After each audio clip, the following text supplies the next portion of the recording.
عمر زمان خلافت شان در قریب 18,000 از صحابه ها در این بیماری شهید شدند. طاعون بود. طاعون هم یه نوع وبا هست، یه نوع بیماری مسری سرطان است. از شخص به شخص می‌گذرد. گویا سیاه زخمی در بدن پیدا میشد و بعد خونریزی شروع میشد. در 3 روز نگار انسان کارش حل میکرد. خیلی خطرناک بود. یه زمان حتی در اروپا در عصرهای 13 که این فیلمش حتی فیلم حجتیس BBC هم نشان داد تا 50% اهالی اروپا را با بیماری همین طاعون خدا از بین برده بود است، هلاک کرده بود است. خلاصه کنم وقتی که این نوع بلاها آمدند باید ما بازگشت به سوی خدا کنیم، توبه انابه از گناه و معصیت و مخالفت خدا بکنیم که شاید پروردگار در رحمتش دریای رحمتش به جوش بیاد این بلا را از بالای ما بردارد. یگانه واکسین هم برای این بیماری را از بین بردن واکسین الهی این توبه به سوی پروردگار است، رجوع الی الله است.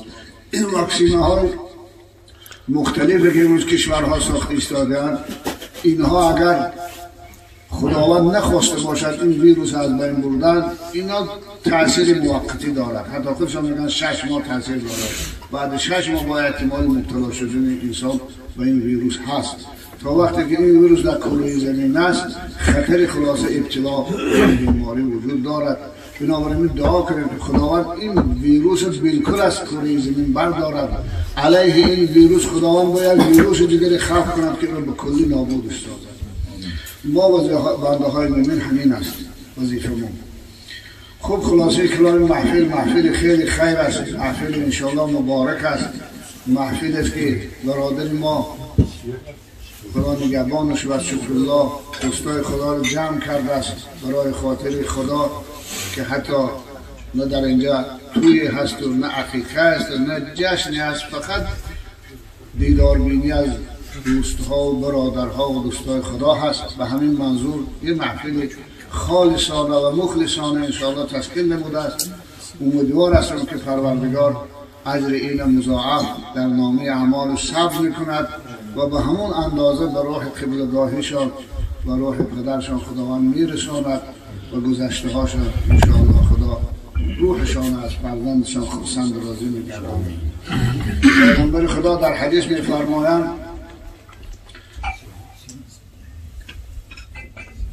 حتی این روایت بعضی صحابه ها نقل میکنند که لا یأکل طعامک الا تقی و لا تأکل الا طعام تقی. گفتن حرکت بکنه فلانه طعام تو رو غذای تو رو بنده های با تقوا بخورند و خودم حرکت بکن غذای آدم های با تقوا رو بخور. این حدیث خیلی معنای خوبی دارد. این وقتی که آدم های با تقوا غذای شما رو بخورند، من الان انشاءالله کسایی که در این محفل حضور دارند همشون اهل تقوا هستند، اهل طاعت هستند، اهل عبادت هستند.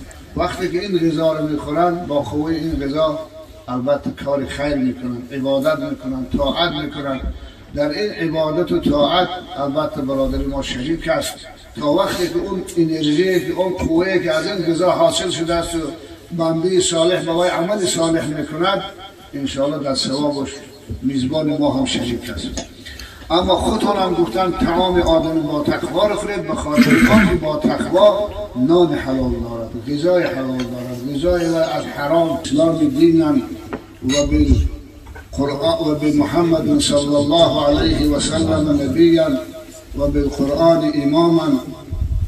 یعنی من اسلام همچون دینی آیینی بر حق الهی پسندیدم و قبول کردم. محمد و حیث نبی بر حق، پیغمبر بر حق قبول کردم و قرآن به حیث پیشوا و رهنمای خود قبول کردم و پروردگار به حیث ربوبیت رب پروردگار قبول دارم. گفته وقتی 3 مراتبه این ذکر گوید همون روز اگر صبح گوید دیگه میرد اهل بهشت است، انشاءالله داخل بهشت میشه بشارت دادن حضرت.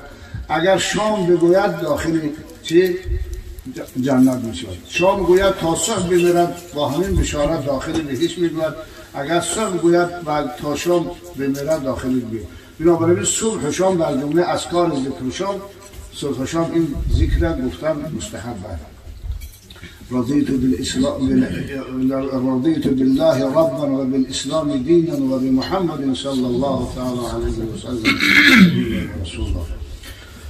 خب خلاصه کلام وظیفه ما خصوصا علما همین است که شما رو ما باید تبلیغ به دین بکنیم، با دین آشنا بسازیم و محبت پیغمبر خدا خصوصا رسول اکرم است، محبت باید در دل داشته باشیم.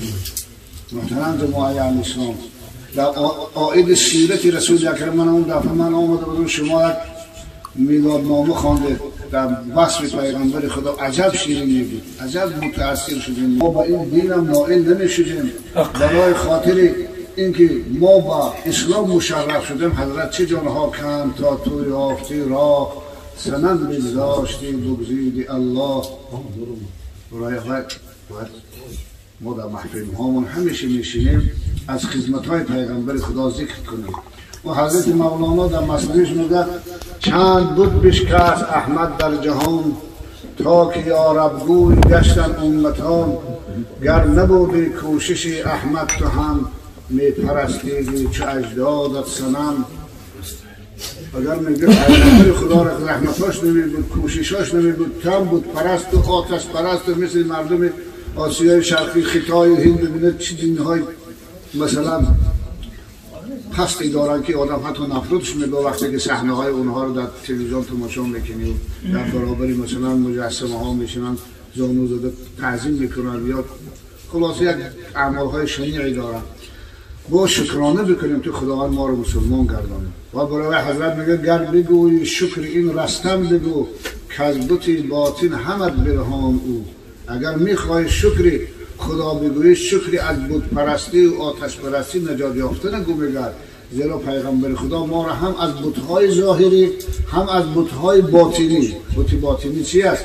بت باطنی محبت دنیا، محبت جاه و منصب، محبت پول، حتی محبت زن و فرزند. بنابراین این دل، این قلب که نظرگاه خداست، خلوتگاه پروردگار است، باید این ما خالی کنیم. این کعبه است، کعبه مثلا ما در قلب در بدنمون است، کعبه دل است، کعبه تن است دل، کعبه تن است این قلب انسان. بنابر خاطر این بیت الحرام است گویا و این ما از بت‌های باطنی پاک سازیم. چقدر که پیغمبر خدا کعبه مکرمه را که در شهر مکه قرار داره از بت‌های ظاهری پاکش را ساخت، از 360 نوع بت که در داخل کعبه بود برآورد او رو پاک سازی کرد. باید ما دلمون هم از این بت‌های دنیا پاک سازیم. و حضرت علامه اقبال خدا رحمتش کند میگوید که باز این بیت الحرم بتخانه شد. بیت الحرم این قلب و ما دوباره میگه بتخانه شد. از منات و لات و عزا و حبل هر یکی دارد بت اندر بغل. این روز میگه هر نوع بت‌های دنیاوی، محبت دنیا و محبت این وقت ما در قلبمون داریم. از این خاطر باید در جای این بت‌های باطنی، محبت دنیا و محبت مال و محبت منصب و منال، باید ما چی رو جا کنیم؟ محبت خدا و محبت رسول خدا رو جا کنیم. این دل به خاطر همین آفریده است. حضرت در ادامه شعرش مولانا میگه که سرز شکر دین از آن برتافته، که از پدر میراث مفتش یافته. تو میگه امروز قدر اسلام نمیدونی به خاطر آنکه این یه میراث مفت پدر ارث برده. پدر مسلمان بود، خود مسلمان، بابا مسلمان بود، همه خیلی آمده ایستاده است. اما برای اینکه ما به اسلام مشرف شدیم، رسول اکرم چه زحمت ها کشیدن، چه اذیت ها کشیدن، ایناش فراموش کردیم.